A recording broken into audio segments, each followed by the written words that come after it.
or Samsung. They're the only ones that can do it. I expect they will apply. There are other monies, though, that will go to smaller companies.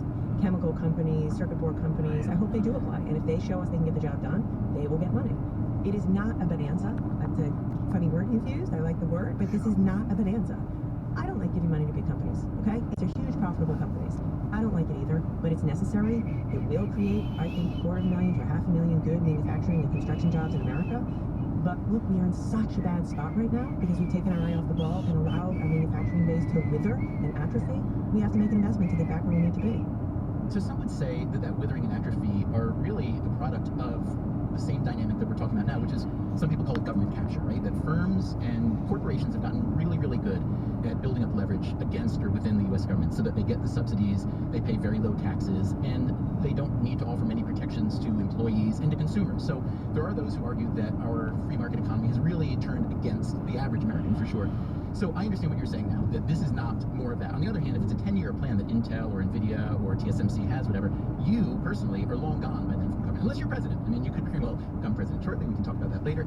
You say we're not going to let it happen. But, you know, these firms have the best lawyers, the best accountants in the world, and they seem to keep winning. And I'm curious, you are not your standard Democrat. You're known as a business-friendly Democrat. You've done a lot of tax reduction that other Democrats have not. But I'm really curious how you think about the larger problem, if you think it's a problem, of government capture by firms. Oh boy, I have so many thoughts on this. Cancel your afternoon appointment, Secretary Monday. I would love to have a cup of coffee and we'll have a chat.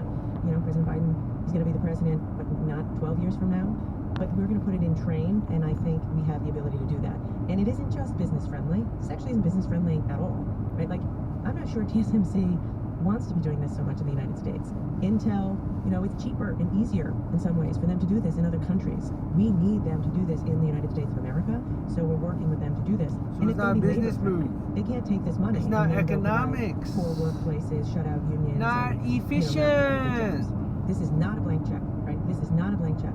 Any company that takes this money is going to be called upon to make commitments around providing good wages, providing good workplaces, prohibitions on stock buybacks, investments in workforce, investments in, you know, good high-quality union jobs in the construction force, investments in research and development, working with the government. So there's a lot of strings attached here. What about non-competes? You know, one of the things I did as governor that I got no notice for because it's kind of nerdy, but it's one of the things I'm most proud of, is I outlawed non-competes for low-wage, low-skill workers. I worked with the legislature to do that. Now, one could ask why the heck low-wage, low-skill jobs have non-competes in the first place, really, right? I mean, doesn't that go against the very idea of why it was first proposed for proprietary information and so on? Absolutely. It's horrible. I learned about it by talking to a guy at a polling place. I was campaigning